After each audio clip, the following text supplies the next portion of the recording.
Hi, I'm Coach Kacie of Complete Confidence. Today's video blog is about self-awareness. So for about the past 2 months, I've been on Watch Fox's Good Day Columbia in Columbia, South Carolina. Today I was with Gerald Glasscock from the Southern Institute of Etiquette and Protocol, and we actually did a handwriting analysis, or he did one for myself. Now, I've known Gerald for a little while now. It's the first time that he's actually read my handwriting and gave me any feedback. And while it wasn't completely all-inclusive, it was interesting to get some little tidbits and information that my handwriting gives away from me. And I'm sure, like you're fascinated as well with the fact that your handwriting can pretty much say anything about you, whether people already know it or things that maybe you don't want people to know as well. So it's actually very fascinating.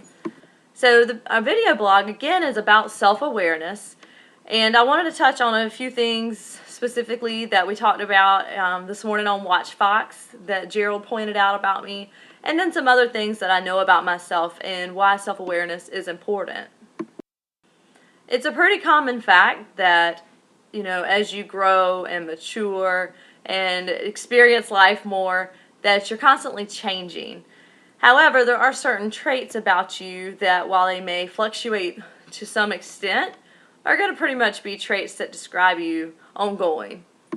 A few of the things that Gerald pointed out today based on my handwriting were: 1, that I am stubborn; 2, that I pay attention to detail; and 3, that I most likely have piles or stacks of chaos that are put together in certain places.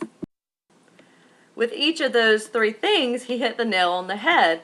I actually am extremely stubborn, and I believe in astrology, and I am a Leo, so it all just goes together. But I also get that honest from both sides of my family. I am a bit of a stickler for attention to detail, specifically when it comes to editing in print and things of that nature. So whether it's something like a resume or a cover letter, it might be your web copy, or maybe it's, if you were reading an old-fashioned newspaper, making sure the headline doesn't have any typos. The last piece that he touched on was in regards to clutter. So while that is accurate, as I mentioned, my clutter is typically in piles. So I put those piles in drawers. I do not like clutter in general. It makes me anxious. So I prefer to have what I consider organized chaos, but it's out of sight and out of mind, so it doesn't drive me crazy. And I can typically always find what I'm looking for. And some other traits, I'm sure if Gerald would have had more time to analyze my handwriting, would have been things such as I am passionate, and truly, once I give stake into things, that I want to see them through, that I'm very trustworthy and trusting. I typically trust people until they give me a reason not to, whereas a lot of people take the other stance in regards to that.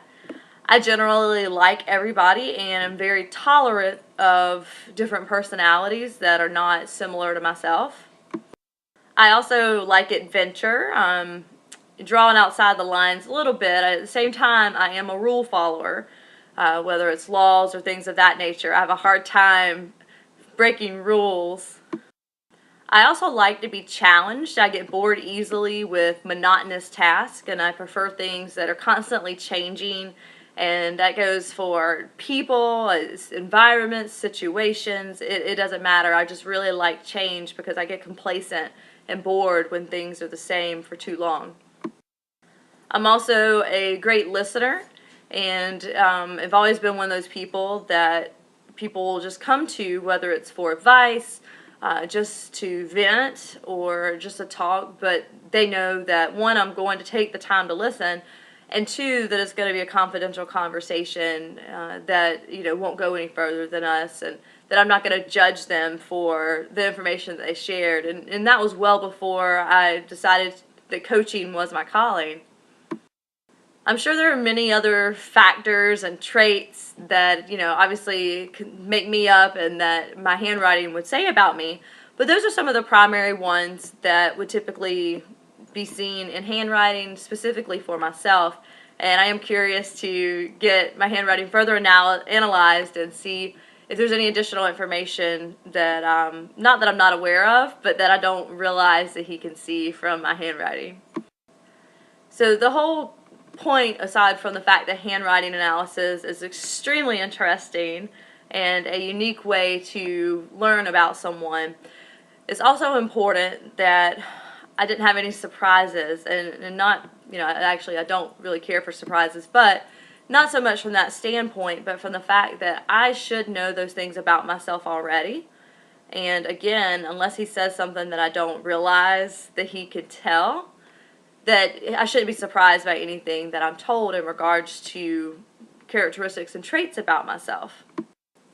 I believe that self-awareness is a very important aspect of being yourself, because if you don't know who you are, you can't be yourself, and that's being genuine in all capacities, whether it's in your friendships, when you meet new people, job interviews, working environments, your family. It doesn't matter, but it's very important to understand not only what makes you tick, but the things that you love, the things that you don't love, maybe some attributes about yourself that push people away, and what are some that actually draw people in, and how do you leverage those. It's important to know the things that you are really good at, and not just, sports and hobbies, things of that nature, but specific things that you are good at in regards to, being accountable, your attention to detail, demonstrating courage, things of that nature.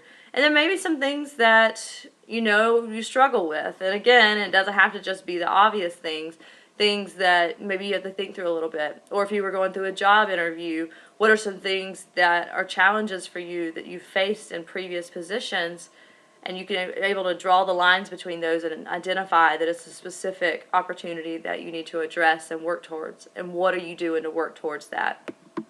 So as I mentioned, self-awareness is important for a various number of reasons, and it's also interesting, again, to have your handwriting done, and that is something that Gerald is one of 12 experts in the state of South Carolina that can read handwriting, and it is part of what he does with the Southern Institute of Etiquette and Protocol, which I also help with the seminars and workshops with the Southern Institute of Etiquette and Protocol. And it was very interesting. So I'll be sure to include the clip from the Watchbox show as soon as I receive it. So thank you so much for watching today. If you would, please take the time to subscribe, like if you enjoyed this video, and share with your friends on social media. And as always, if you want additional information or would like to reach out to me, you can reach me at CoachKacie.com. So again, I am Coach Kacie of Complete Confidence. Thank you so much for watching. Have a wonderful day.